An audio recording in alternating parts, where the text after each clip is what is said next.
देखो, अब ये जो इतना लेक्चर हम लोगों ने आप लोगों को दिया ना, ये तकरीबन 20 मिनट की वीडियो है। मैं मालेगांव शहर के हर वालिदैन से, हर नौजवानों से, हर समझदार इंसान से, हर सूझबूझ वालों से ये गुजारिश करता हूँ कि ये वीडियो को ज़्यादा से ज़्यादा शेयर करें। हो सकता है अगर ये वीडियो हमारी कोई बहन के पास चली जाए, कोई भाई के पास चली जाए कि यार हमको बाकायदा फांसी लेने के बाद वहाँ पर बरहना किया जाता है, तो हो सकता है उसके दिलो दिमाग में अगर अल्लाह ताला कोई बात डाल दे तो वो फांसी लेने से बच जाए। और दूसरी अपील ये करता हूं कि हम लोग जो कमेटी बना रहे हैं ना, अगर आपको ऐसा ख्याल भी आ रहा है कि यार मुझे मर जाना है, तो उससे पहले आप अपने परिवार का सोचें। आप तो चले जाते हो, लेकिन जो पीछे परिवार होता है ना आपके, वो जिंदगी भर जो तारीख आती है ना आपके मरने की, वो तारीख से पहले वो रोना शुरू कर देता है कि यार फला दिन मेरे बच्चे की बरसी है, फला दिन उसका ऐसा है वैसा है। तो मैं खुदा के लिए आप लोगों से अपील करता हूं कि आप मरने के लिए मर जाते, आप अपने पीछे अपना परिवार छोड़ जाते, आपके बच्चे छोड़ जाते, आपकी बीवी छोड़ के जाते, और ये सारे लोगों को छोड़ के जाने के बाद इनको जिंदगी भर, ये जब तक जिंदा रहते तब तक के गम के अंदर डूबे हुए रहते कि यार हमारा एक बंदा ऐसा था जो हमारे साथ जिंदगी गुजारा करता था, लेकिन किसी वजह से वो हमारे बीच से चला गया। आप देख रहे हैं पब्लिक समाचार, पब्लिक के हक में। मैं अलखिदमत ख़वातीन ग्रुप से अलकमा कौसर पॉपुलर। आज ये एक अहम मीटिंग माशाल्लाह यानी रखी गई है, इसलिए कि शफ़ीक भाई का कल मैं जो न्यूज़ देखी कि जो फांसी ले रहे हैं जवान लड़कियां लड़के, तो आज जमा किए हैं। शफ़ीक भाई है, आरिफ भाई है, खालिद इसके साहब हैं, मोइन भाई है। तो यहाँ अलखिदमत ख़वातीन ग्रुप की ऑफ़िस पर आज जमा इसलिए हुए हैं कि जो फांसी नौजवान लड़कियां लड़के ले रहे हैं, तो इसका कल शफ़ीक भाई ने न्यूज़ जो दिया था, शफ़ीक एंटी करप्शन भाई ने, कि भाई जो गम परेशानी जो भी दुख है आप अपने हम सब से शेयर करें। तो इसी मुनासबत से आज हम लोग यहाँ जमा हुए हैं कि जो जवान लड़कियाँ या लड़के हैं, तो ये अपना गम परेशानी या दुख जो भी बात है माँ बाप से नहीं बता पा रहे हैं या कहीं सहेली बहन भाई को नहीं बता पा रहे हैं, तो फांसी ले रहे हैं। तो इसकी वजह क्या है कि आप यहाँ पर आकर या और कोई ऐसा इस तरह का एक ग्रुप बनाएंगे ताकि ये जो वजह है फांसी की ये काम हो, ये ख़त्म होना चाहिए। तो इसीलिए आज यहाँ पर हम लोग जमा हैं। अस्सलाम वालेकुम रहमतुल्लाहि व बरकातहू। मेरे अज़ीज़ मोहतरम बिरादरान इस्लाम मिल्लत और मेरी बहनें, प्यारी प्यारी बहनें, हर माँ बाप अपने बच्चों को सही तरबियत दें, मोबाइल उनको ना दिया जाए और ख़ुद तालीम इल्म दीन की तालीम हासिल करें, कुरान और हदीस पर अमल करें ताकि इस्लाह महासरत बन जाए और हमारा घर जन्नतनुमा बन जाए और हर एक की इस्लाह हो जाए। कोई घर में तलाक ना हो, और तलाक हो जाए तो वो जो मर्द व हजरात तकलीफ़ देते हैं औरतों को, वो सारी बातें उसका सद्देबाब हो जाए। और ये जो कुछ खुदकशी करते हैं, ये तो ना दुनिया के रहे ना आखिरत के रहे। अगर इनको इल्म दीन मालूम हो जाए तो ज़िंदगी बड़ी नेमत है, और इस ज़िंदगी में रहकर अल्लाह की इबादत करना है, रियाजत करना है और दीन को लेकर चलना है, बुज़ुर्गों की इज़्ज़त करना है। मैं इतना ही चाहूँगी बस। बिस्मिल्लाहिर्रहमानिर्रहीम। आज अल्हम्दुलिल्लाह अल खिदमत ख़वातीन ग्रुप की ऑफ़िस पर अलकमा आपा की जानिब से एक मीटिंग का इनेकाद किया गया। इस मीटिंग के अंदर हमारे कुछ सोशल वर्करों को आपा ने दावत दी थी, और ये मीटिंग का मकसद ये था कि मालेगांव शहर में जिस तरीके से हादसात हो रहे हैं ख़ुदकुशी के, तो उसको किस तरीके से रोका जाए, इस विषय को लेकर यहाँ पर मीटिंग रखी गई थी। बहुत सारी बातें अलकमा आपा ने, हमारी जो यहाँ पे आपाएँ हैं, इन लोगों ने सारी बातें अपनी अपनी रखी कि हम लोगों को इस फील्ड पर किस तरीके से काम करना चाहिए। मालेगांव शहर के अंदर मर्दों के अंदर तो आप लोग काम कर लेते हैं, लेकिन ख़वातीन के अंदर कोई काम नहीं हो पा रहा है, तो हम लोग हमा वक्त इसके लिए तैयार रहते हैं। अलकमा आपा का ऐसा बोलना था कि हम लोग हमा वक्त इसके लिए तैयार रहते हैं, अगर आप हम लोगों को कुछ ज़िम्मेदारी दें तो हम लोग भी हमारी ज़िम्मेदारी को निभाएंगे। बहुत अच्छी बात है अल्हम्दुलिल्लाह कि मालेगांव शहर से अलकमा आपा और उनकी टीम ने इस बात पर लब्बैक कहा कि मालेगांव शहर का जो मामला था है बहुत संगीन मामला है ये। अगर इसके ऊपर हम लोग सोचें तो बड़ी मतलब बेकार बात है ये हमारे शहर के लिए कि हम लोग महाराष्ट्र की खबर ले लो या पूरे हिंदुस्तान भर की खबर ले लो, कहीं भी सोशल मीडिया के ऊपर इस तरीके से फांसी के मामलात बोलो या पानी में डूबकर मरने के मामलात बोलो या जहर खाकर मरने के मामलात बोलो, या हाईवे पे जाके अपने आप को ख़त्म करने के मामलात बोलो, जितने हादसात मालेगांव शहर में होते हैं ना, मुझे नहीं लगता कि शायद वो किसी शहर में होते होंगे। यहाँ पर देखो, दीनी शहर हम लोग सिर्फ बोलते हैं, मस्जिदों मीनारों का शहर बोलते हैं, लेकिन पूरे हिंदुस्तान भर में हमारे शहर को जाना जाता था एक तालीमी मियार के हिसाब से कि मालेगांव शहर में जिस तरीके की तालीम होती है उस तरीके से कहीं भी पूरे हिंदुस्तान भर में नहीं होती। यहाँ के हमारे मदरसों के अंदर हम देखें तो बाहर कंट्री की बच्चियां भी आकर यहाँ पर पढ़ती हैं और तालीम हासिल करती हैं। तो ये आप सभी के लोग सामने है। अभी सिर्फ मेरा मकसद इतना था मीडिया पर आकर अपनी बात रखने का कि कल जो घटना हुई तो ये बहुत दुख भरी घटना थी कि दोनों, एक लड़का 21 साल का था और लड़की 22 साल की थी। इसकी कुछ वजूहात मैं आप लोगों से वाजे करता चलूँ कि हम लोगों ने उसके ऊपर जो गौर फिक्र किया कि यार क्यों इतने लोग इसके अंदर फांसी लेते हैं और इसकी वजह क्या है। पहले तो ये बता दूं मैं आप लोगों को कि फांसी लेने की वजह ज़्यादातर हम लोगों ने देखे कि ऐसे ऐसे मसाइल हम लोगों के पास आते हैं कि ये मोबाइल है, मोबाइल के ऊपर नौजवान लड़के जहाँ भी बैठेंगे, अगर 10 दोस्त भी बैठे हैं तो 10 दोस्तों के पास मोबाइल रहता है और सब अपना अपना मोबाइल लेके अपने अपने मोबाइल में वो कुछ ना कुछ करते रहते हैं। पहले के मामलात ऐसे थे कि होटल पे अगर घर में कोई मामलात हो जाते थे तो आदमी होटल पे जाके अपने दोस्तों के अंदर शेयर करता था और उसके गम को हल्का करता था। लेकिन अभी घर में कोई मामलात होते हैं तो आदमी जाता है और मोबाइल लेकर बैठता है, और मोबाइल लेकर बैठने के बाद वो ज़्यादातर क्या करता है कि सोशल मीडिया के ऊपर जो फ्रॉडी काम हो रहे हैं, अभी जिस तरीके का फ्रॉड चल रहा है, मैं मालेगांव शहर वालों से ये बात अभी इस मीडिया के जरिए आप लोगों तक पहुंचाना चाहता हूं कि एक फ्रॉड ऐसा चल रहा है कि काफ़ी हम लोगों को फ़ोन आते हैं। मैंने तो यहाँ तक कि देखा कि मैं बाखुदा बोल रहा हूँ कि मेरे पास 60 साल, 65 साल और 55 साल के बूढ़े आदमियों ने भी आके अपनी बात रखी कि यार हम लोग सोशल मीडिया के ऊपर गए थे, कुछ गंदी तस्वीरें आई और हम लोगों ने उसको थोड़ा एक मज़ाहिया तौर पे देख लिया, और देखने के बाद जिस वक्त ओपन किया उसको तो उधर से कोई लेडीज थी और लेडीज ने हमसे बोली कि यार हमसे दोस्ती करोगे क्या। जिस वक्त हमने उनसे दोस्ती की तो दोस्ती करने के बाद उन लोगों ने हम लोगों को ब्लैकमेल करना शुरू कर दिया, और ब्लैकमेल करना शुरू किया, ऐसा किया कि हमारे से इधर से हमारी नंगी तस्वीरें मंगाई गई और उधर से उन लोगों ने उनकी नंगी तस्वीरें हम लोगों को भेजी। जिस वक्त हम लोग एक दूसरे से इस तरीके से भेजने लगे तो कुछ दिन के अंदर फिर उन्होंने हमारी जो डाटा हमारा लिया हुआ था वही हमको व्हाट्सएप पे फॉरवर्ड करना शुरू किया, और ये बोलकर किया कि मैं दिल्ली पुलिस से बोल रहा हूँ और आप लोगों की ऐसी ऐसी कंप्लेन हम लोगों के पास आई है, आप लोग इसको कंप्लेन को मिटाने के लिए कोई ना कोई कदम आगे उठाए। अगर आपने ये डिमांड हम लोगों की पूरी नहीं की तो हम फिर आप लोगों के खिलाफ ऐसी ऐसी कार्रवाई करेंगे।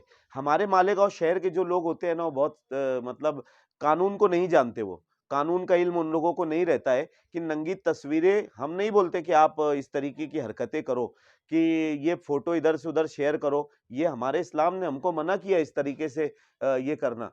तो हम भी आपको मना करते हैं कि ये कोई मज़ाहिया मतलब आपकी जान भी ले रहा है और ले रहा है जान, हम लोगों ने देखा है। तो आप लोग कानून को समझे। अगर उधर से दिल्ली पुलिस का कोई आदमी बोलता है कि यार मैं दिल्ली कि ये फोटो इधर से उधर शेयर करो, ये हमारे इस्लाम ने हमको मना किया इस तरीके से ये करना, तो हम भी आपको मना करते हैं कि ये कोई मज़ाहिया मतलब आपकी जान भी ले रहा है और ले रहा है जान, हम लोगों ने देखा है। तो आप लोग कानून को समझे। अगर उधर से दिल्ली पुलिस का कोई आदमी बोलता है कि यार मैं दिल्ली पुलिस का आदमी बोल रहा हूं और आपके खिलाफ ऐसी ऐसी कंप्लेन आई है, तो पहली बात तो हमारे देश के कानून में इसके खिलाफ कोई ऐसी कलम लगती ही नहीं है। आप लोग पहले ये चीज को समझ लें। फिर भी अगर आपको कोई पुलिस फोन कर रहा है तो आप अपने नजदीक के थाने में जाएं और वहां के थाना इंचार्ज को, जो हमारे इंस्पेक्टर होते हैं, उनको जाके आप बात बताएं, ना कि आप फांसी के फंदे पे लटके। ये पहला मामला। दूसरा मामला ये कि हमारे अपने नौजवान ज़्यादातर सोशल मीडिया पे लगते हैं और हमारे लोग कुछ कर्ज उठा ले रहे हैं। अब ये कर्ज उठा रहे, क्यों उठा रहे कि यार मेरे बाजू में जो रहता है उसके पास अच्छा मोबाइल है, एप्पल का मोबाइल है, उसके पास अच्छी से अच्छी गाड़ी है और वो हाईफाई लाइफ जीता है, मतलब एकदम स्टाइलिश लाइफ जीता है। तो वो जैसा जी रहा है तो मैं भी वैसे ही जीऊंगा।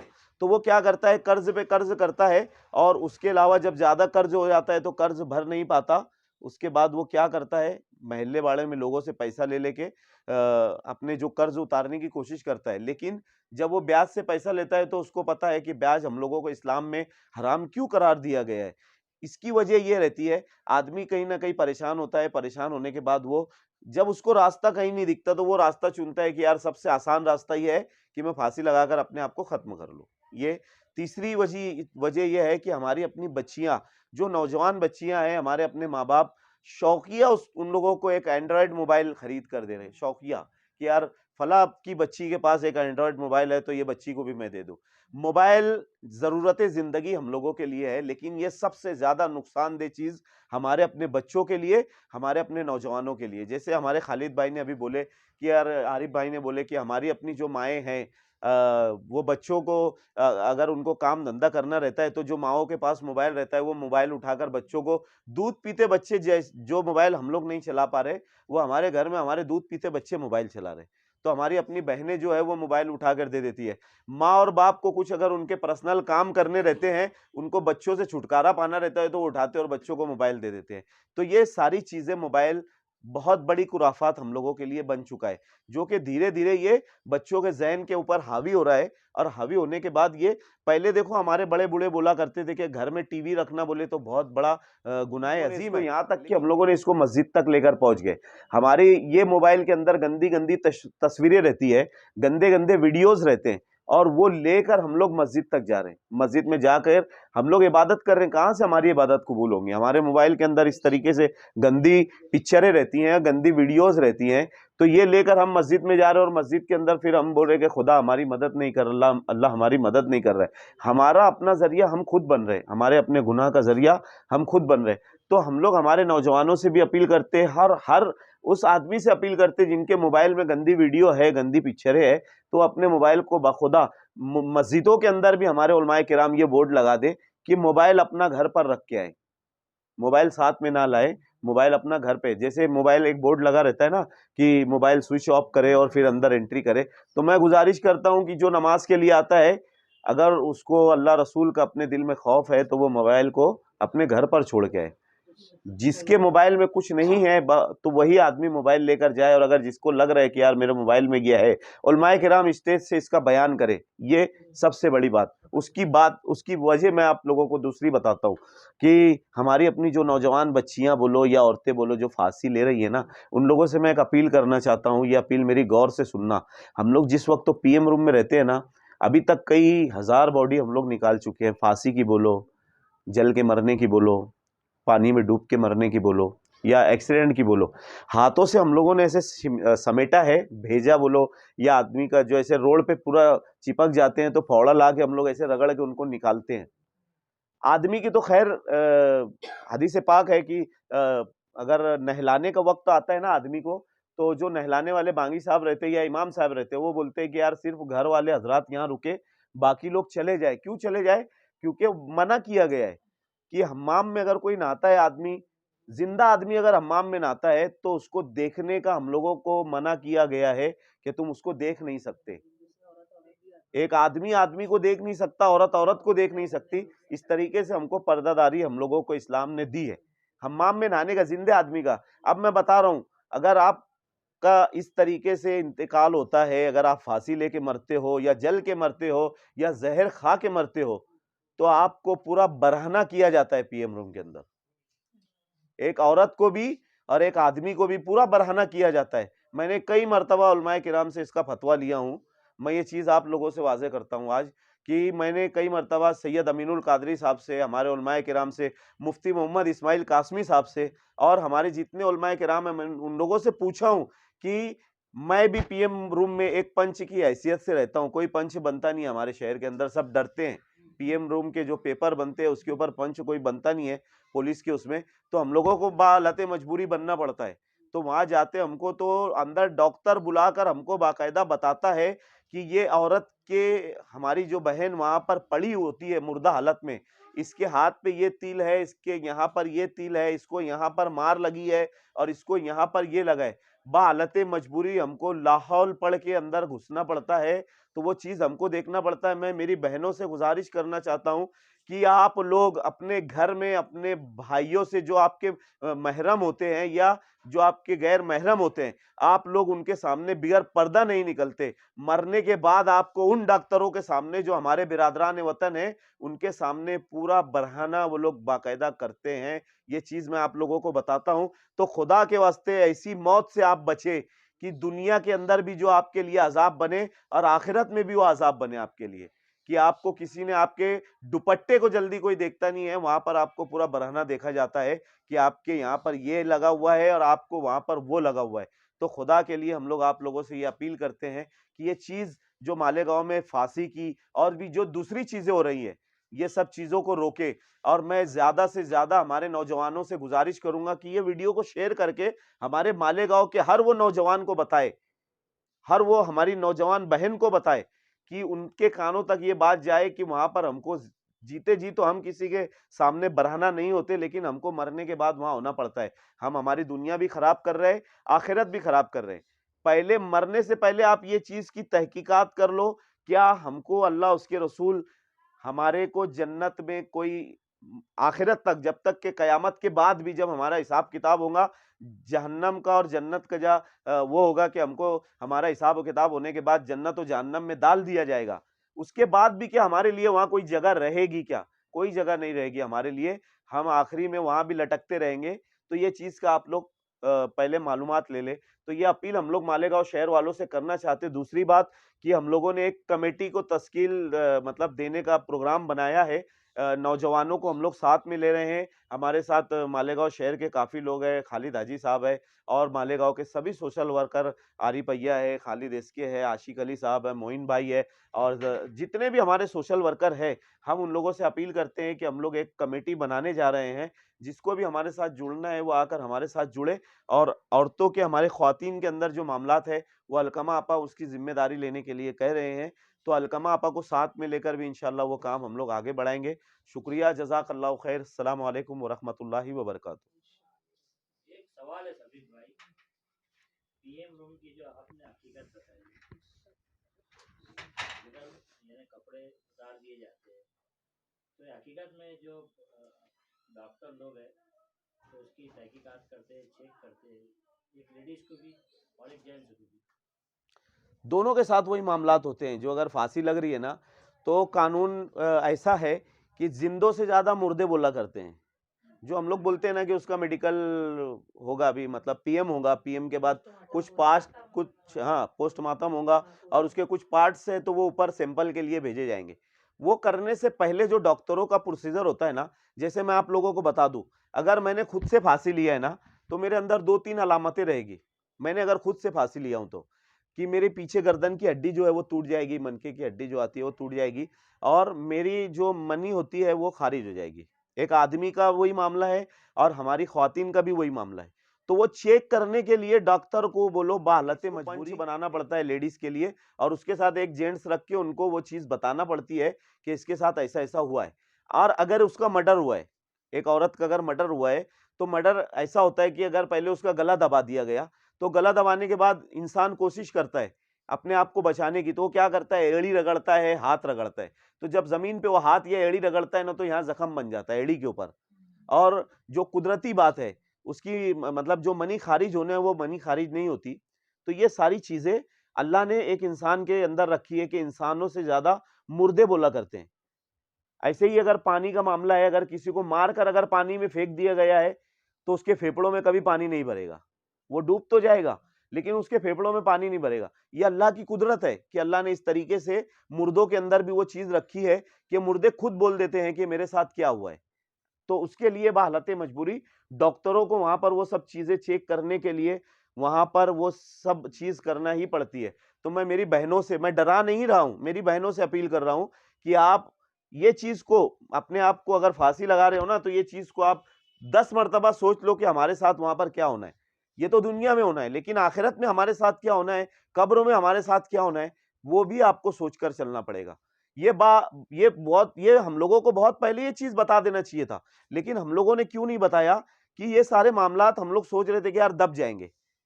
बहुत सारी चीजें हम लोग, अभी पीछे एक लड़का देखो फांसी लेके मरा, उसकी वीडियो पूरे शहर में वायरल हुई, उसकी वीडियो वायरल हुई, वो बच्ची का तलाक हो गया।